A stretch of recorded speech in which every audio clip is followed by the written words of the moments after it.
Hey there everyone, Jeffrey here.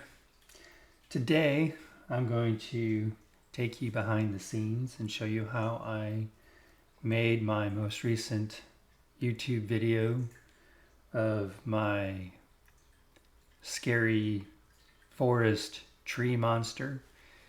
Many of you may have seen. I only posted it yesterday, so if you haven't had a chance to look at it yet, that's okay. I'll put a link in my video so you can click on it and hopefully enjoy. So summer's almost over and we're getting ready to head into my favorite time of the year, which is Halloween. So I've been drawing a little bit more of the scary, creepy Halloween type stuff that maybe some of you guys have seen. If you haven't, I invite you to check it out. But yes, so I'm going to take you through my latest drawing. I have all the layers turned off, but I'm going to go through and I'll turn on each layer individually and show you what I was thinking while I was doing it. So let's get started. Okay, this first layer is my sketch layer.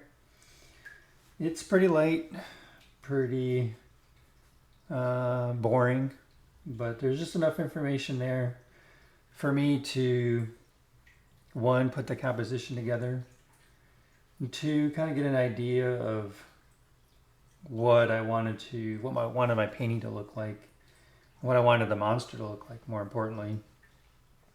As you can see, I've got the main focal point in the center, a little bit off center, with a couple trees in the background. And as I've done this, I've kind of already made a mental note of how I want to create the depth in this. So I already know that I'm going to make the first part of the tree a lot more darker because it's more forward than anything else. And my midground here will be a little bit less intense. So I'll either use a little bit lower opacity or a little bit lighter colors, as I want those warmer, darker colors to pull forward. This next layer, I began bringing in the background trees. So you can already see that I have a lighter gray that I've chosen. And you'll see why here in a few minutes. This next layer is a glow layer. I guess I'll have to turn that off laugh because there's no color here to actually glow just yet. This multiply layer. Actually, so this multiply layer was used as part of the animation. So it's been turned into an image layer so that I could manipulate where it is in the painting. So I can move them around. So if you see the actual YouTube video, you can actually see the trees moving. Same with this next layer. This is also an animation layer. It's the grass that you'll see behind the trees.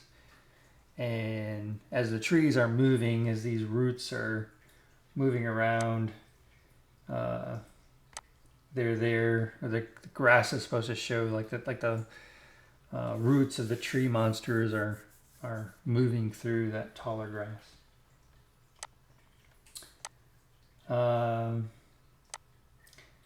This is the color layer.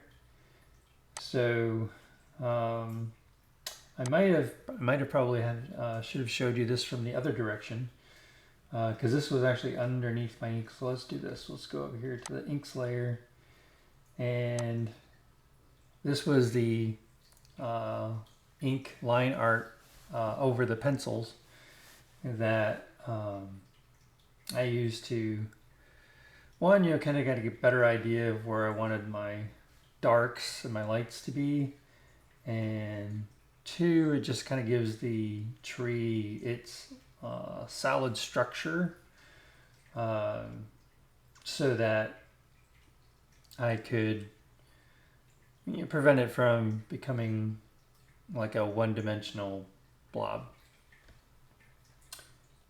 So that's another glow layer. We'll go back to this one too. Okay, so this multiply layer here, this was a shading layer. And so my particular workflow, although this layer stack would probably contradict what I'm about to say, but typically what I like to do is I draw the pencil sketch first, then I go over with ink, the dark ink line art, and then I go in and I add in the shading. So let's go, maybe we'll turn off the inks. No, that's not very good. We will get this. No. Here. And here. This is our foreground. Here's our highlights. So this layer here is the highlight layer. So I've got, of course, my shading in, and go back here.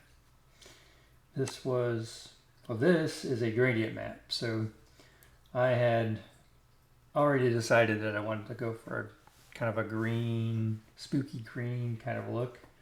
But this gradient map is mainly over the tree itself, but it also lights up the background there real nice.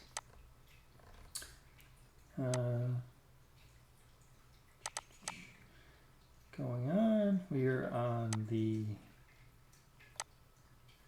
glow layer, so that looks a lot nice. So that glow layer lights up those colors that I have underneath. So I'll turn it off, turn it on,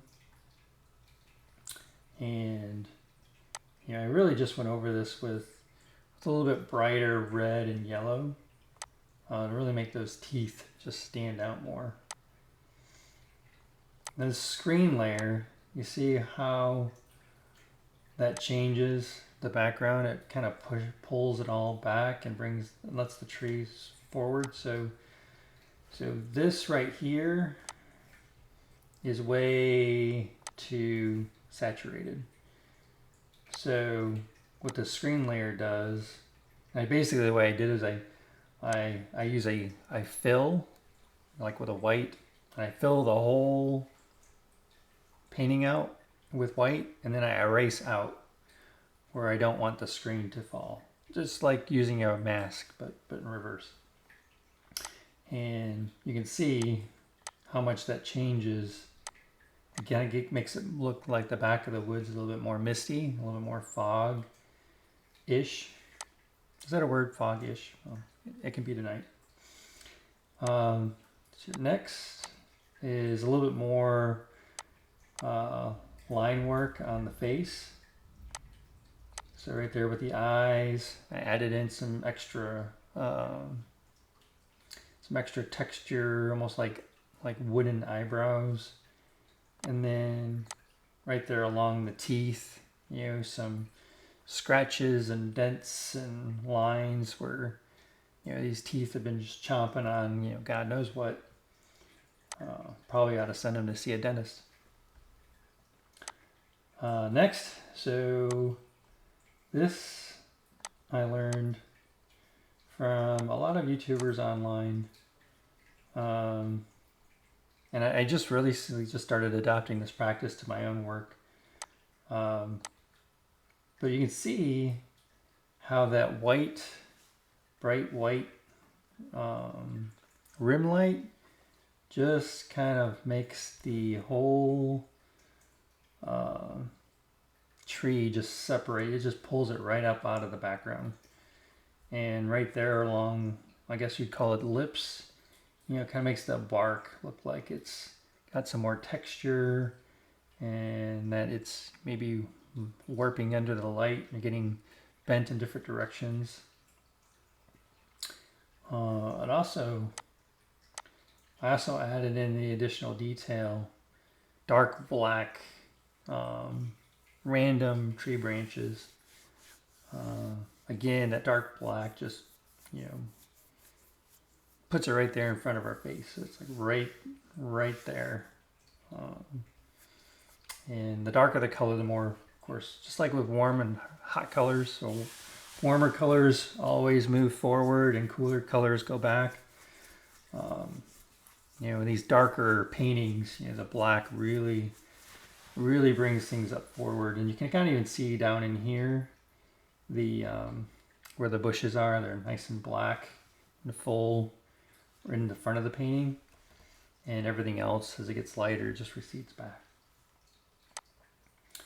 So this next layer is it's set to normal, but basically what I do is I created a fill, and I filled everything with black, and that just makes it more of an evening scene with a nice even dark color over the whole thing.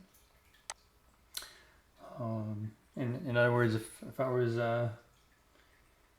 to be more technical, it's basically I'm establishing the mood of the painting. It's an evening, spooky forest scene, and then of course can't have a painting without a signature. So I like to put my signatures on its own separate layer. That way I can, grab it, move it around, make it bigger without necessarily messing with the rest of the painting.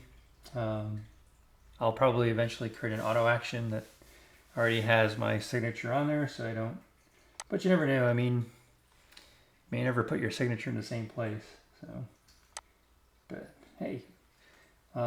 It's on its own layer, so if I decide to change my mind, I can easily change my mind depending on what the end up painting looks like. So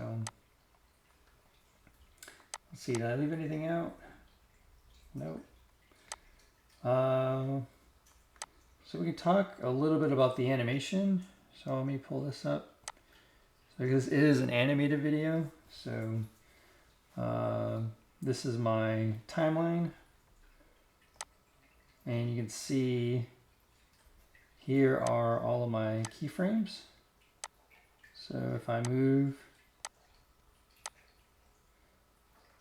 this along the timeline, you can see how my trees and the grass are moving back and forth. And this was basically done by going through. I had to change these into image elements. I think that's what it's called. Basically take the layer and then you convert it from a raster layer into an image element. And then once you do that, you can go in and you can select it. And as you move it, as you move the image, it creates these keyframes. As long as you have to make sure you enable the keyframe button. And then, this is, gosh, how long is this? This is about 140 frames. So I did not actually manually move this. I only moved it 3 times. And then I copied the keyframes and pasted them back into the timeline. So that way, it creates this nice loop of the movement without actually having to go through 130 individual frames to do it. And I'll scroll up above. So here's the one for the grass. So the grass, of course, is on its own layer, and these trees are on its own layer. And that's important to go through and separate your elements that you want to animate onto separate layers. It just makes it easier to do. or to animate. Let's see, what else can I tell you about this? If you haven't noticed, I didn't write a script prior to making this video, so I am completely ad-libbing. So if I sound like I'm all over the place, well, I'm all over the place, but hey, you know, it's a, what does it say, Monday night, and that's okay. I'm sure as I make more of these videos, the narration will be better too. Okay.